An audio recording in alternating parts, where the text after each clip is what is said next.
हर खबर पर नजर, सच, हिम्मत और जमीनी रिपोर्टिंग, देश, समाज और सत्य के लिए।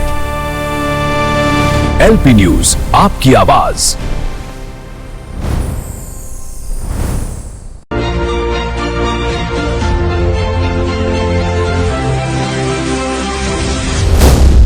LP news.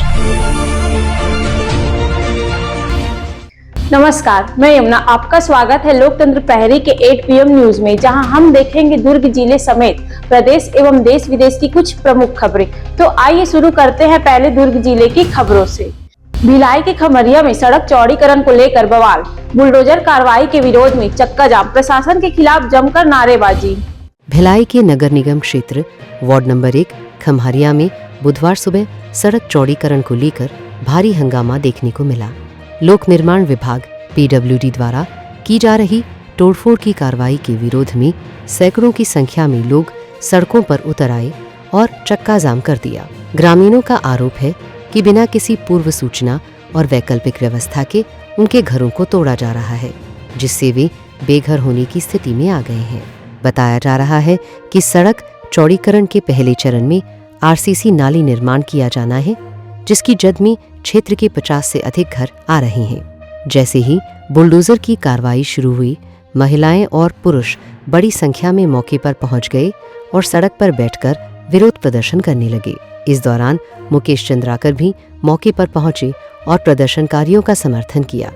उन्होंने कहा कि बोर्ड परीक्षाओं के समय लोगों को बेघर करना मानवीय दृष्टिकोण से गलत है। काफी हंगामे के बाद प्रशासन और लोगों के बीच 15 दिनों तक कार्रवाई रोकने पर सहमति बनी है। इस दौरान प्रभावित लोग अपने दस्तावेज पेश करेंगे। चक्का जाम के कारण यातायात पूरी तरह बाधित हो गया, जिसके बाद पुलिस ने मौके पर पहुंचकर स्थिति को संभाला। अब तय हुआ है कि प्रभावित लोग जिला कलेक्टर और नगर निगम आयुक्त से मुलाकात कर आगे का समाधान निकालेंगे। सड़क चौड़ीकरण का कार्य चल रहा है, उसके लिए प्रभावित लोगों को काफी पहले इन लोगों ने कलेक्टर कमिश्नर साहब के पास निवेदन दिया था उन लोगों की भाई प्रभावित लोगों को उचित स्थान दिया जाए, रहने के लिए कोई जगह दिया जाए, इस तरीके से इनकी मांग थी। लेकिन शायद किसी तरह इनकी मांग पूरी नहीं हुई पाई, तो ये ग्रामीण लोग जो प्रभावित लोग हैं वहाँ सड़क में यहाँ पर अपनी मांग को लेके सड़क में बैठ गए हैं। तो अभी मेश्राम साहब आए हुए हैं, TI साहब के बीच और हमारे बीच एक बात हुई है कि भाई अभी भी 15 दिन तक करीब ये काम को यहाँ पर तोड़फोड़ की कार्रवाई को रोक दे रहे हैं। और इस बीच ग्रामीण लोगों को बोला गया है कि भाई आप कलेक्टर साहब और कमिश्नर साहब से अपने पट्टा और सारे डॉक्यूमेंट्स को लेके उनके साथ बैठ के बात करें। तो ये ग्रामीण लोग भी इसके लिए भी तैयार हो गए, प्रभावित लोग भी तैयार हुए हैं। मेश्राम साहब भी इस पर तोड़फोड़ की कार्रवाई को रोके। कई लोगों के घर तोड़ दिए गए हैं और ना उनको कोई मुआवजे की बात कही गई है, ना ही दूसरे घर देने की बात कही गई है। ग्रामीण क्या चाहते हैं? ग्रामीण यही चाहते हैं कि भाई जिनका घर टूट रहा है, जिनका छत टूट रहा है, उन लोगों को उचित स्थान दें या फिर मकान दें, ये इनकी मांग है।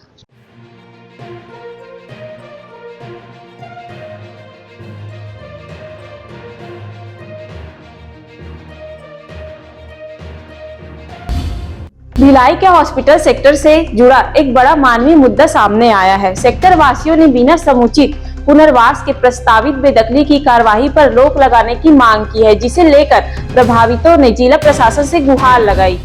हॉस्पिटल सेक्टर के करीब 4000 निवासियों ने जिलाधीश दुर्ग को ज्ञापन सौंपकर मांग की है कि जब तक पुनर्वास की ठोस व्यवस्था नहीं होती, तब तक किसी भी तरह की बलपूर्वक कार्रवाई न की जाए। निवासियों का कहना है कि वे पिछले 11 वर्षों से प्रशासन और BSP प्रबंधन से पुनर्वास की मांग करते आ रहे हैं, लेकिन उनकी मांगों को नजरअंदाज किया जा रहा है। प्रभावित निवासियों के अनुसार 28 मार्च 2026 को संपदा न्यायालय ने 15 दिनों में स्थान खाली करने का नोटिस जारी किया है, जिसमें पुलिस बल के साथ कार्रवाई का उल्लेख है। इस नोटिस से क्षेत्र में रहने वाले बच्चों, महिलाओं, बुजुर्गों और बीमार लोगों में भय और चिंता का माहौल है। ये हॉस्पिटल सेक्टर में रहने वाले लोग हैं और इनकी लंबे समय से लड़ाई चल रही है। अभी इनका मामला सुप्रीम कोर्ट में लंबित है, लेकिन अभी 28 तारीख को संप्रदाय कार्यालय द्वारा नोटिस दिया गया है कि आप तत्काल घर खाली करो, वरना आपको 15 दिन के अंदर फोर्स लगाकर बेदखल किया जाएगा। जबकि यह गलत बात है कि जब तक सुप्रीम कोर्ट में एक पूरा मामला लंबित है तो आप इस तरीके से नोटिस नहीं दे सकते। दूसरा ये है कि बीएसपी ने कई मार्केट में और कई बस्तियां जो है ना बसाई हुई है बीएसपी के जगह में, तो हम यही चाहते हैं कि हॉस्पिटल सेक्टर वासियों को भी उसी जगह में बसाया जाए, क्योंकि आपने पहले भी बसाया है और ये विकल्प है। हमारे आसपास बीएसपी के अंदर कितने भी जगह हैं, उन जगहों को मंदिर के लिए और कई तरीके की जगह के लिए दिया है, तो हम मेहनत कसों क्यों नहीं दे सकते? क्योंकि हम लोग वही हॉस्पिटल में काम करते हैं, संयंत्र में काम करते हैं, सफाई कर्मी काम करते हैं, सभी जो है ना संयंत्र के अंदर काम करते हैं। लेकिन हमारे जब पूर्वज पूरा यहाँ पर हॉस्पिटल सेक्टर में नहीं, पूरा बीएसपी संयंत्र में स्थायी रूप से काम कर रहे थे, परमानेंट नौकरी में थे, उनके पर पूर्वज हैं हम लोग, उनके नाती पोता सारे लोग हैं और हम ठेका श्रमिक हैं आज। तो हम पूरा संयंत्र का सेवा कर रहे हैं, हमारा हक बनता है कि हमें बीएसपी घर बना के दे। जिला प्रशासन से किस तरह का? जिला प्रशासन से हम यही मांग करने आए थे कि आश्वासन यही मिला है कि बिल्कुल आप लोगों के हम साथ हैं और आपको व्यवस्थापन होनी चाहिए।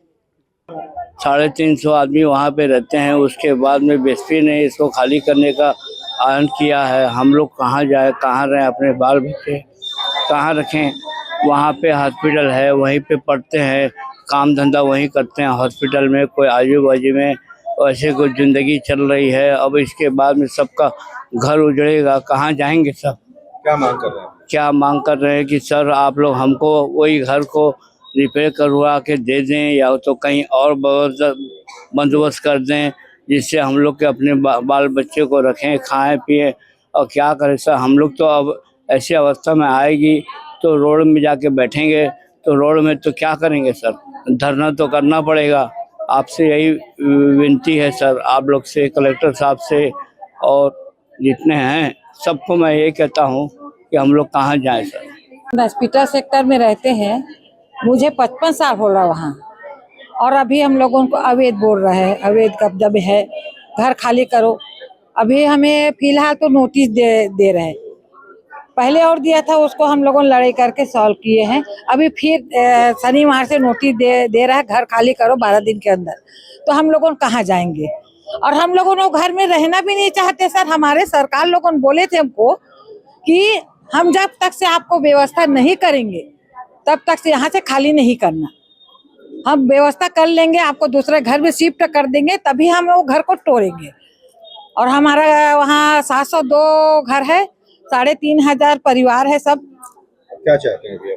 हम चाहते हैं कि हमको वहीं पर बना करके दो, क्योंकि वहाँ हॉस्पिटल में सब काम करने वाले सफाई कर्मी हैं, तो दूर में दे देगा तो हम लोगों आ जा नहीं सकते सर उतना दूर से, और पूरा लेडीज लोगों है, सब काम में जाते हैं। तो हम चाहते हैं कि वहीं पर मैदान है, जगह है, हमें वहीं पर बना करके दीजिए और हम फिर घर खाली कर देंगे। हॉस्पिटल सेक्टर वासियों ने यह भी बताया कि यह मामला फिलहाल माननीय सर्वोच्च न्यायालय में लंबित है और राज्य सरकार को अपना पक्ष रखने के निर्देश दिए गए हैं। ऐसे में अंतिम निर्णय से पहले बुलडोजर जैसी कार्रवाई को उन्होंने अमानवीय बताया है। निवासियों ने जिला प्रशासन से अपील की है कि पुलिस बल उपलब्ध न कराकर बेदखली पर रोक लगाई जाए और मानवीय दृष्टिकोण अपनाया जाए। अब देखना होगा कि प्रशासन इस मामले में क्या निर्णय लेता है।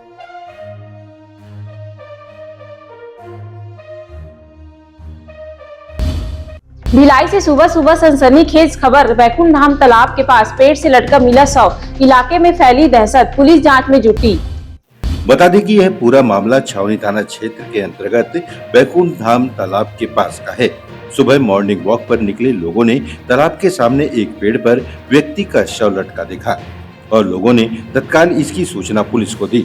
सूचना मिलते ही छावनी थाना पुलिस मौके पर पहुंची और शव को पेड़ से नीचे उतारकर शिनाख्ती की कार्रवाई शुरू की, जिसके बाद मृतक की पहचान शांतिनगर निवासी अजय अग्रवाल के रूप में हुई। पुलिस ने मर्ग कायम कर शव को पोस्टमार्टम के लिए रवाना किया। फिलहाल आत्महत्या के कारणों का खुलासा नहीं हो सका है। पुलिस परिजनों से पूछताछ कर रही है। पोस्टमार्टम रिपोर्ट और बयान के बाद ही स्थिति स्पष्ट होगी। सुबह सुबह फोन आया था मेरे पास में कि बैकुंठ धाम तालाब में कोई व्यक्ति फांसी लगा दिया है। तो मैं आके देखा तो यहाँ पे बहुत भीड़ लगा हुआ था। पुलिस वाले को फ़ोन किया, पुलिस वाले आए और यहाँ का नहीं था वो व्यक्ति ऐसा पता चला कि एक दो भैया है। तो मैंने पूछा कि भैया आप जानते हो क्या? तो उन्होंने कहा कि मेरा भाई है। बोले क्या नाम है? बोले अजय अग्रवाल नाम पता है। और मैंने कहाँ रहते हो? तो शांति नगर थाना के सामने में रहते हैं, ऐसा बताएं कि पुलिस वाले लोग उनको मचूली लेके गए सुपेला। हो गई है? हाँ, उनकी पहचान हो गई। शांति नगर थाने के सामने। उम्र क्या रही? लगभग 50 से 55 साल के बीच। आप कब देखे? मैं देखा 6:30 से।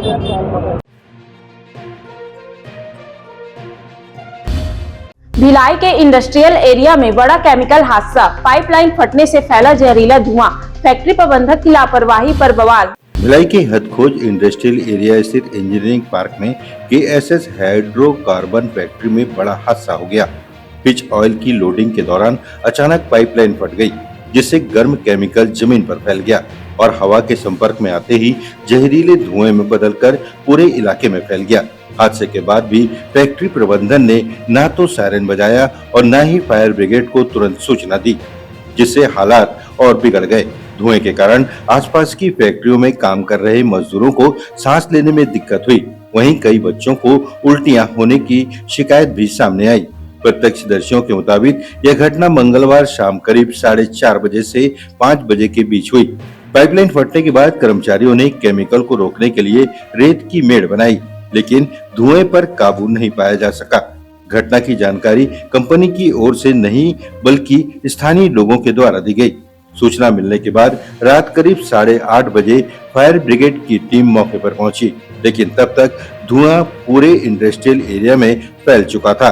पास की एक फैक्ट्री के संचालक ने बताया कि धुएं के कारण मजदूरों को सांस लेने में इतनी परेशानी हुई कि उन्हें काम छोड़कर घर लौटना पड़ा। जिला अग्निशमन अधिकारी नागेंद्र सिंह ने बताया कि केमिकल पिच ऑयल था, जिसका इस्तेमाल स्याही बनाने में किया जाता है। कंपनी का कहना है कि आग नहीं लगी थी, इसलिए उन्होंने फायर ब्रिगेड को नहीं बुलाया। अधिकारियों ने साफ किया है कि मामले की जांच के बाद दोषियों पर सख्त कार्रवाई की जाएगी। ओके। मेरी रात में कुछ प्लानिंग थी और लेबर हमारे पास काम कर रहे थे, लेकिन लेबर जो है वो ब्रीदिंग की वजह से वो लेबर सारी निकल के चली गई। फिर हम इनकी फैक्ट्री आए तो इन्होंने कुछ पॉजिटिव रिस्पॉन्स नहीं किया। बोले हमने एसपी साहब को फोन कर दिया है, हमारी उनसे बात हो गई है, अब नुकसान हो गया तो उसके लिए क्षमा। 5 बजे से प्रॉब्लम थी, लेकिन कोई ना इन्होंने सायरन बजाया, ना किसी आजू बाजू की फैक्ट्रियों को इन्फॉर्म किया। जांच का विषय है घटना दुर्घटना हुई कैसे और समय रहते इन्होंने लोगों को इवैक्यूएट इनको कराना चाहिए था। दुर्ग में युवक की मौत के मामले में पुलिस की बड़ी कार्रवाई, पत्नी समेत 3 आरोपी गिरफ्तार, मोबाइल में रिकॉर्ड वीडियो बना केस की सबसे अहम कड़ी। दुर्ग के दयानगर में रहने वाले 30 वर्षीय विशाल गुप्ता की मौत के मामले में पुलिस ने बड़ी कार्रवाई की है।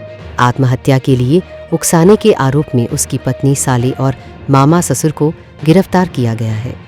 यह घटना 11 मार्च 2026 की है, जब विशाल ने रात करीब 10:30 बजे अपने घर में फांसी लगाकर जान दे दी थी। जांच के दौरान पुलिस को विशाल का मोबाइल फोन मिला, जिसमें उसने अपनी मौत से पहले एक वीडियो रिकॉर्ड किया था। इस वीडियो में उसने पत्नी और उसके मायके पक्ष पर मानसिक रूप से प्रताड़ित करने के गंभीर आरोप लगाए थे। मामले के बाद आरोपी फरार हो गए थे। पुलिस की तकनीकी जांच में पता चला कि वे उत्तर प्रदेश के हमीरपुर जिले में छिपे हुए हैं। इसके बाद पुलिस टीम ने वहां पहुंचकर घेराबंदी की और 29 मार्च को तीनों आरोपियों को गिरफ्तार कर लिया। गिरफ्तार आरोपियों में पत्नी तनु उर्फ मोहनी गुप्ता, 19 वर्षीय साला शिवा और 50 वर्षीय मामा ससुर कृष्ण कुमार गुप्ता शामिल हैं। पुलिस ने बताया कि मोबाइल में रिकॉर्ड वीडियो इस मामले की सबसे अहम कड़ी है, जिसे डिजिटल सबूत के तौर पर कोर्ट में पेश किया जाएगा। तीनों आरोपियों को अदालत में पेश करने के बाद न्यायिक रिमांड पर जेल भेज दिया गया है। नए वित्तीय वर्ष की शुरुआत के साथ देश भर में कई बड़े बदलाव लागू हो गए हैं। इनका सीधा असर आपकी जेब, टैक्स और रोजमर्रा की जिंदगी पर पड़ेगा। भारत में 1 अप्रैल 2026 से नए वित्तीय वर्ष की शुरुआत के साथ कई बड़े बदलाव लागू हो गए हैं। इन बदलाव का सीधा असर आम लोगों की जेब और दैनिक जीवन पर पड़ेगा। सबसे ज्यादा बदलाव टैक्स सिस्टम में देखने को मिला है। इस नए सिस्टम का उद्देश्य टैक्स प्रक्रिया को सरल बनाना है। गैर ऑडिट करदाताओं के लिए ITR 3 और ITR 4 भरने की अंतिम तारीख बढ़ाकर 31 अगस्त तक कर दी गई है, जिससे टैक्स पेयर्स को राहत मिलेगी। हाईवे पर सफर भी अब महंगा हो गया है। टोल दरों में बढ़ोतरी की गई है और अब देश भर के टोल प्लाजा पर कैश पेमेंट पूरी तरह बंद कर दिया गया है। अब टोल का भुगतान केवल फास्टैग और UPI जैसे डिजिटल माध्यमों से ही किया जाएगा। बिना फास्टैग या बैलेंस के यात्रियों को परेशानी का सामना करना पड़ सकता है। पैन और KYC नियमों को भी सख्त कर दिया गया है। अब बैंक खाते, निवेश और टैक्स से जुड़े सभी लेन देन में पहचान सत्यापन अनिवार्य होगा, जिससे फर्जी खातों और टैक्स चोरी पर लगाम लगेगी। वहीं छत्तीसगढ़ में कुछ राहत भरे बदलाव भी किए गए हैं। अंबिकापुर में दोस्ती बनी खौफनाक वारदात की वजह, मोबाइल टूटने पर युवक ने दोस्त की हत्या कर दी। हत्या के बाद शव घर में दफनाया, एक हफ्ते बाद खुद थाने पहुंचकर किया सरेंडर। अंबिकापुर के भगवानपुर इलाके से एक सनसनीखेज मामला सामने आया है, जहां एक युवक ने अपने ही दोस्त की हत्या कर दी। घटना गांधीनगर थाना क्षेत्र की है, जहां मोबाइल टूटने से गुस्साए आरोपी ने अपने दोस्त को डंडे से पीट कर मौत के घाट उतार दिया। पुलिस के अनुसार 24-25 मार्च की रात ब्रिजलाल अगरिया अपने दोस्त मिथिलेश कुजूर के घर पहुंचा था। दोनों के बीच शराब पीने को लेकर विवाद हुआ, जो देखते ही देखते हिंसक झगड़े में बदल गया। इसी दौरान धक्का मुक्की में मोबाइल टूट गया, जिससे गुस्साए मिथिलेश ने डंडे से ब्रिजलाल के सिर पर हमला कर दिया। हमले में उसकी मौके पर ही मौत हो गई। वारदात के बाद आरोपी ने अपनी पत्नी के साथ मिलकर शव को घर में पहले से खोदे गए गड्ढे में दफना दिया और ऊपर से मिट्टी डालकर छिपा दिया। करीब एक सप्ताह बाद आरोपी खुद थाने पहुंचा और पुलिस को पूरी घटना की जानकारी दी। उसने बताया कि उसे मृत दोस्त का भूत दिखाई देता है, जो अंतिम संस्कार कराने की बात कहता है। सूचना मिलते ही पुलिस टीम मौके पर पहुंची और मजिस्ट्रेट तथा फॉरेंसिक टीम की मौजूदगी में खुदाई कर शव को बाहर निकाला गया। फिलहाल पुलिस ने शव को पोस्टमार्टम के लिए भेज दिया है और पूरे मामले की जांच जारी है। तो कोरलो का आत्मा बार बार मतलब उसके पीछे, मतलब ऐसा उसको लगता था, उसको महसूस होता था कि वो मतलब मेरे पीछे चल रहा है। और मतलब जहाँ भी जाता था, जिधर भी जाता था, उसको एकदम चैन नहीं मिल रहा था, उसका कहने के अनुसार से। सूचना पाकर पुलिस ने तुरंत मजिस्ट्रेट को, अफसर अधिकारियों को तलब किया गया, तो उनकी मौजूदगी में शव का उत्खनन किया गया। शव को बरामद करके अभी पंचनामे की कार्रवाई मजिस्ट्रेट के सामने की जा रही है।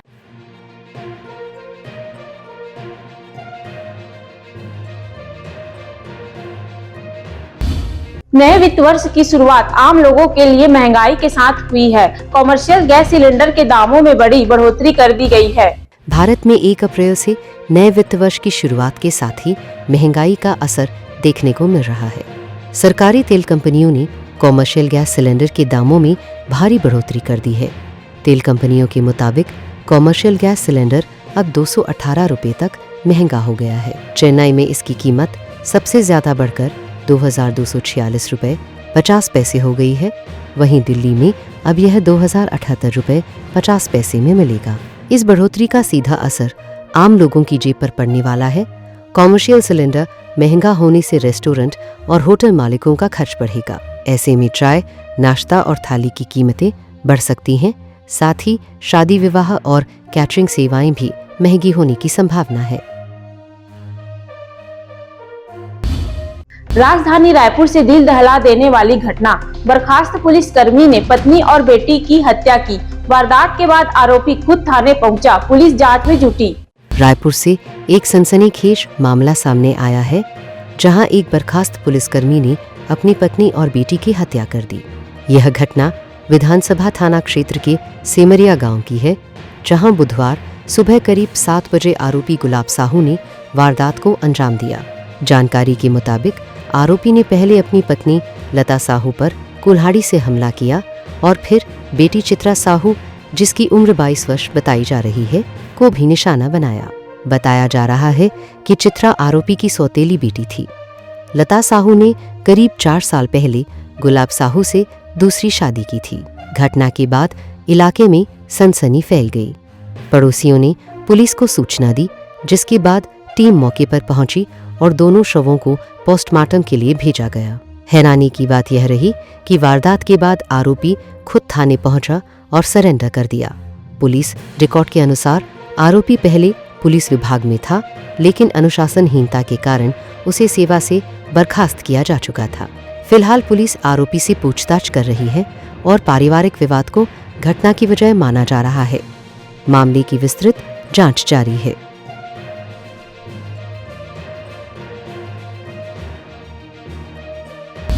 छत्तीसगढ़ के बिलासपुर से दिल दहला देने वाली वारदात सामने आई है, जहां एक नाबालिग लड़की की चलती ट्रेन से गिरने के बाद मौत हो गई। इस मामले में चौंकाने वाला खुलासा हुआ है, जिसमें बॉयफ्रेंड पर गंभीर आरोप लगे हैं।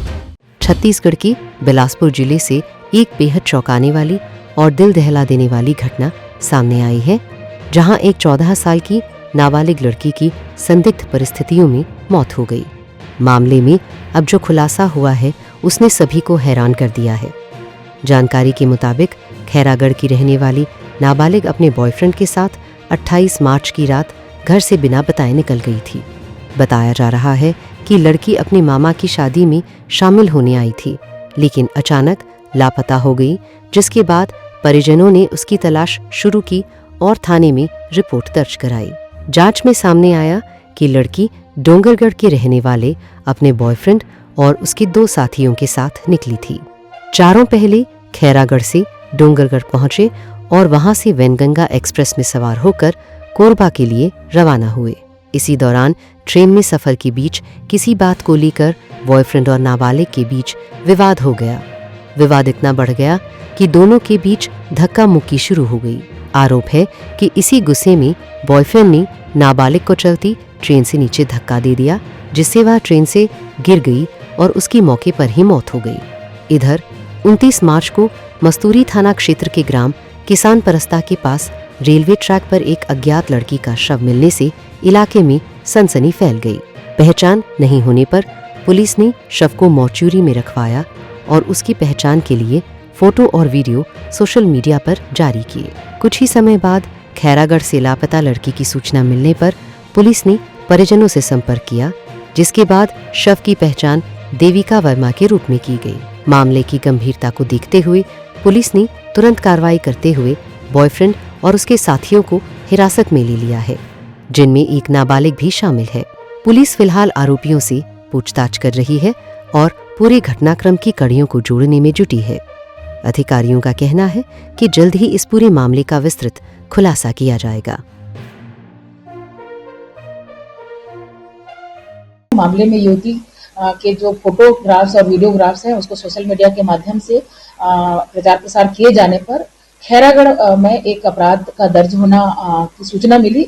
मामले में आगे की जो कार्रवाई है खैरागढ़ पुलिस के द्वारा की।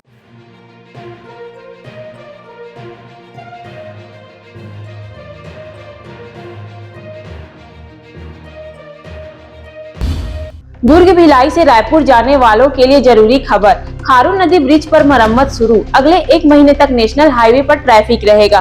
वन वे वन जाम की आशंका। भिलाई और दुर्ग से रायपुर के बीच सफर करने वाले लोगों के लिए अहम खबर है। नेशनल हाईवे 53 पर कुम्हारी के पास खारून नदी ब्रिज की मरम्मत का काम शुरू हो गया है। इस वजह से अगले 1 महीने तक रूट पर ट्रैफिक वन वे रहेगा, जिससे यात्रियों को परेशानी का सामना करना पड़ सकता है। रायपुर और दुर्ग पुलिस के वरिष्ठ अधिकारियों ने मौके पर निरीक्षण कर नया ट्रैफिक प्लान लागू कर दिया है। इस मार्ग से रोजाना करीब 1.5 लाख वाहन गुजरते हैं। ऐसे में ट्रैफिक दबाव बढ़ने से भारी जाम की स्थिति बन सकती है। यातायात व्यवस्था को संभालने और सुरक्षा सुनिश्चित करने के लिए 44 से ज्यादा पुलिस कर्मियों की ड्यूटी लगाई गई है।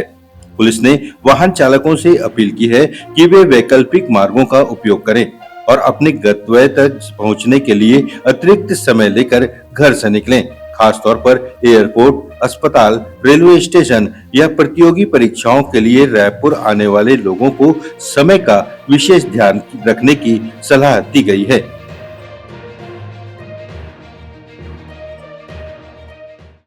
के यातायात की गति बनी रहे वो सबसे बड़ी चुनौती, और साथ ही यातायात सुरक्षित रहे, और उन दोनों चीज़ों के लिए सारी व्यवस्था की गई है।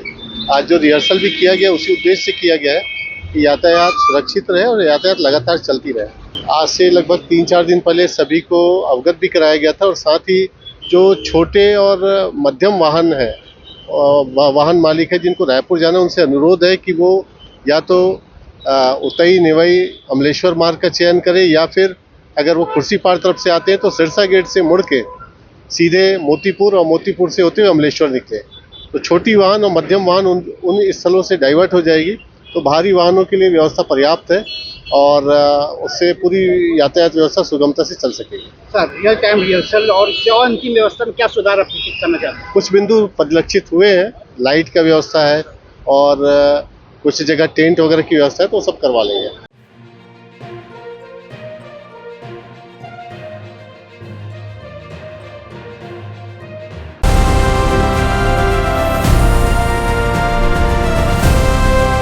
हर खबर पर नजर, सच, हिम्मत और जमीनी रिपोर्टिंग, देश, समाज और सत्य के लिए। एलपी न्यूज, आपकी आवाज।